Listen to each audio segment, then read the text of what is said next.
ओम शिवोहम शिवोहम शिवोहम सच्चिदानंद रूपाय विश्वोत्पत्त्यादिहेतवे तापत्रय विनाशाय श्री कृष्णाय वयं नमः। श्री कृष्णाय वयं नमः।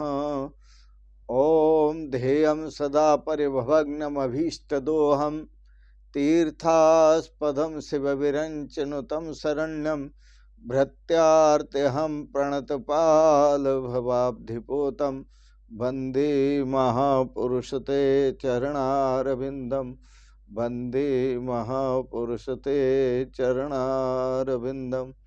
कृष्णाय वासुदेवाय हरये परमात्मने प्रणतः क्लेशनाशाय गोविंदाय नमो नमः। गोविंदाय नमो नमः।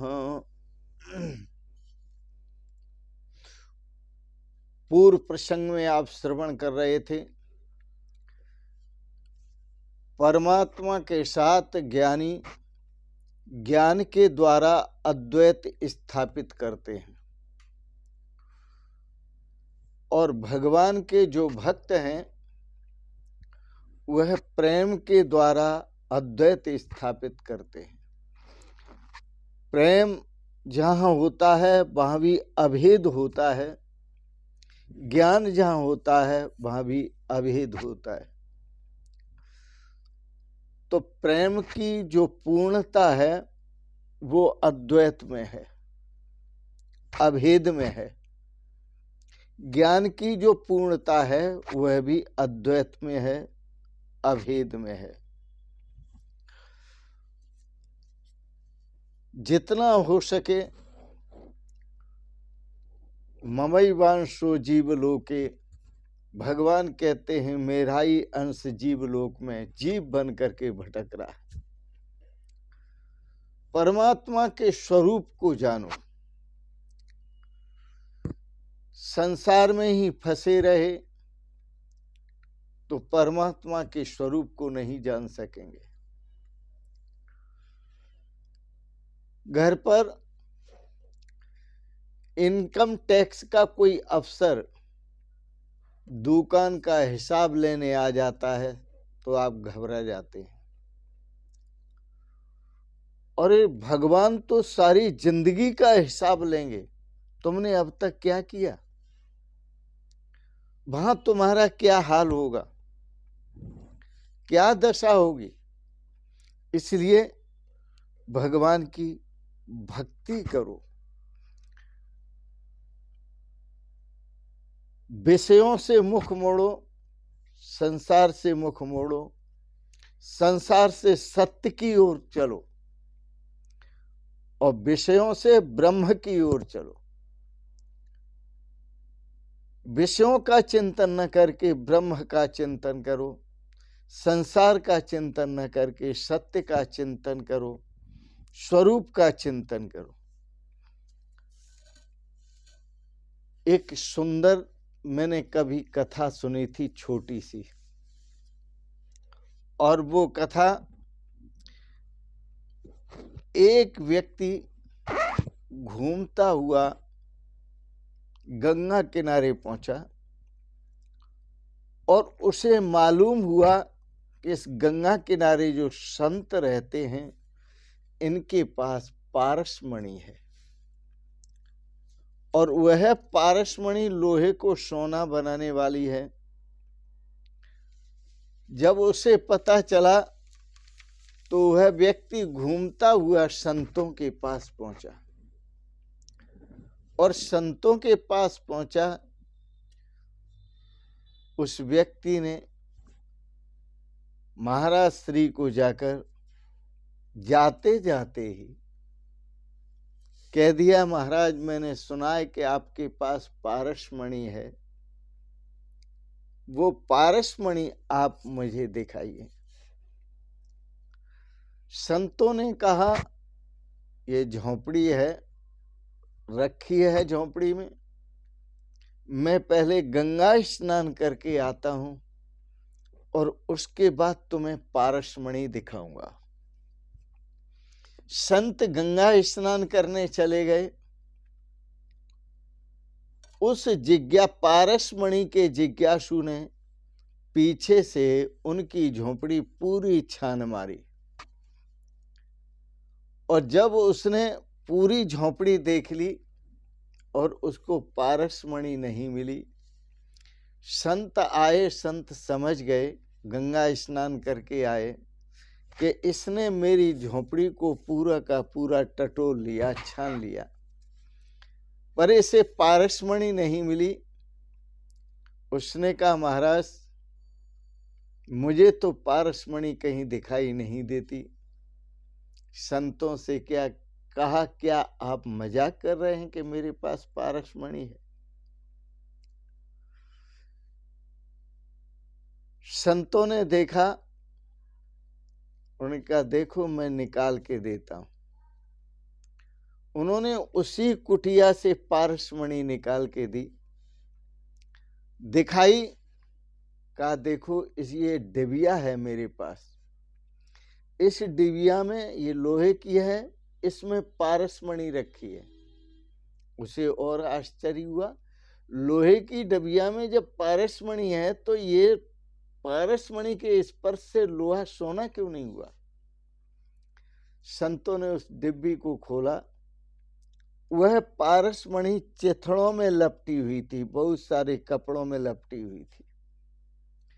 उस कपड़ों के सहित पारसमणि को बाहर निकाला, निकाल करके उसके चिथड़े हटाए, कपड़े हटाए, और कपड़े हटा करके दिखाया कि देखो ये पारसमणि है,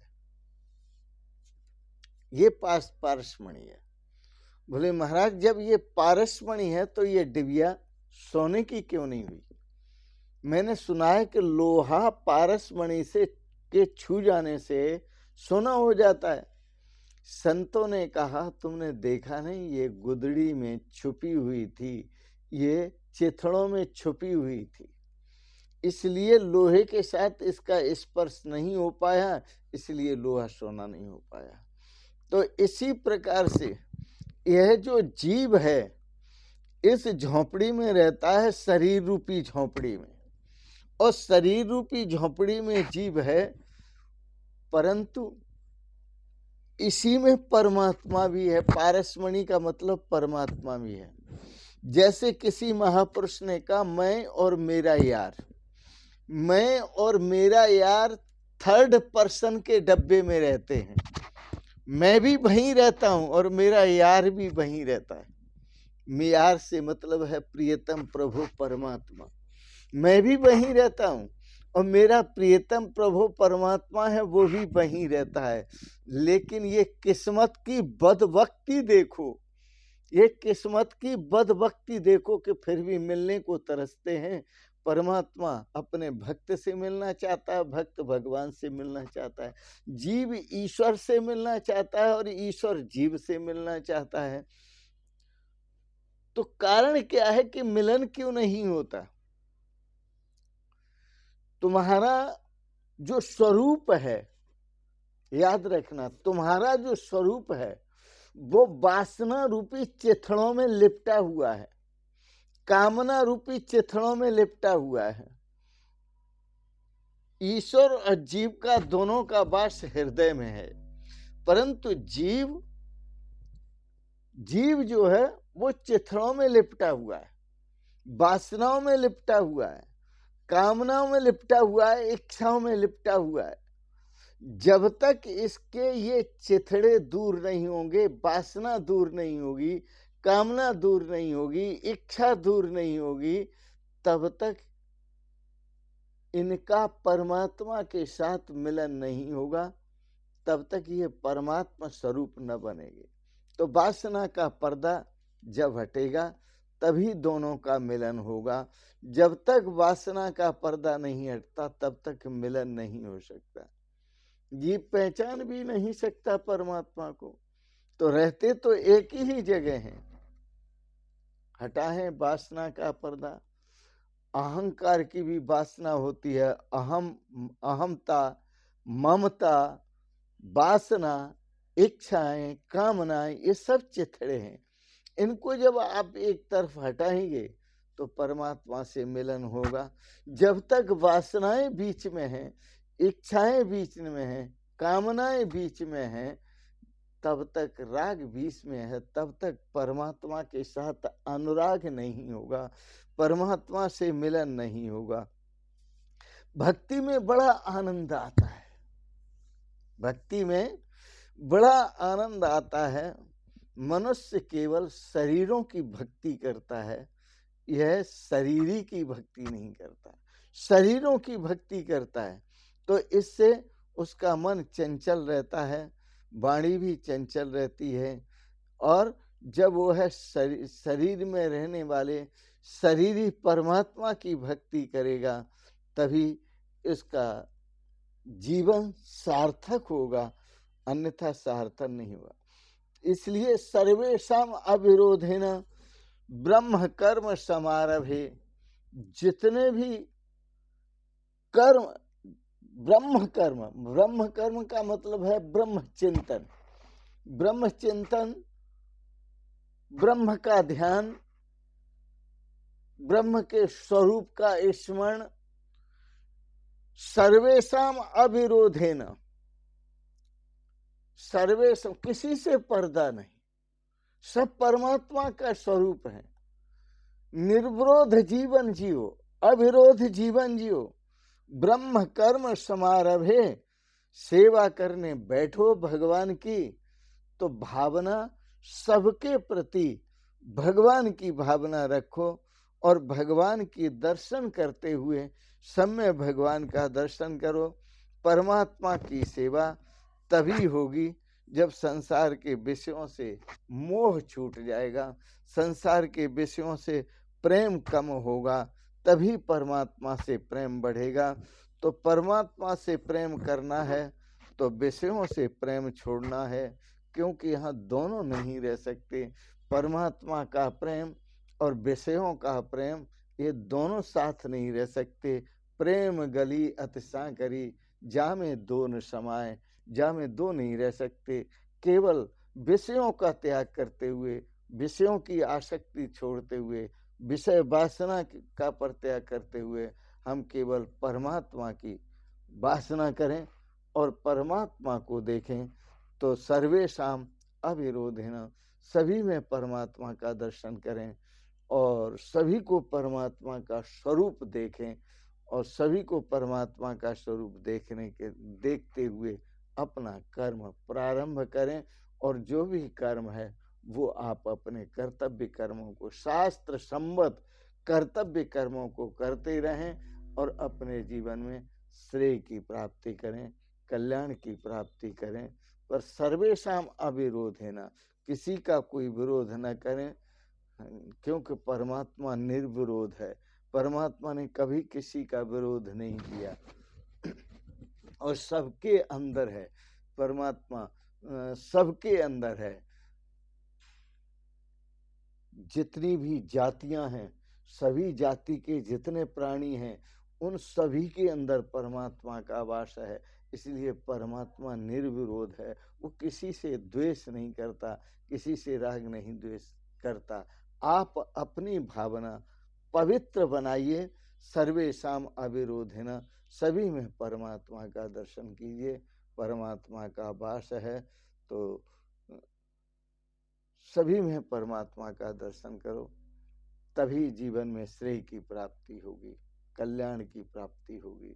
किसी महापुरुष ने बड़ा सुंदर लिखा है, जर्रे जर्रे में है झांकी भगवान की, किसी सूझ वाली आंख ने पहचान की। जर्रे जर्रे में है झांकी भगवान की, किसी सूझ वाली आंख ने पहचान की। नेगा मीरा की निराली, पी गई जहर की प्याली, ऐसा गिरधर बरसाया। मीरा जी ने विष में भी भगवान का दर्शन किया, इसलिए उनका उद्धार हुआ, उनका कल्याण हुआ और उन्हें भगवान का दर्शन हुआ। तो बस मैं आज के प्रसंग में इतनी प्रेरणा दूंगा कि जर्रे जर्रे में झांकी भगवान की है, हर कण कण में भगवान की झांकी है। आप भगवत दर्शन करें, भगवत दृष्टि करें, भगवत प्रेम करें। इसी में श्रेय है, इसी में सौभाग्य है, इसी में कल्याण है, इसी में शाश्वत शांति है, शाश्वत सुख है, शाश्वत आनंद है। इन शब्दों के साथ ही वाणी को विराम देते हुए आप सबके प्रति मंगलमय शुभ कामनाएं करता हूँ।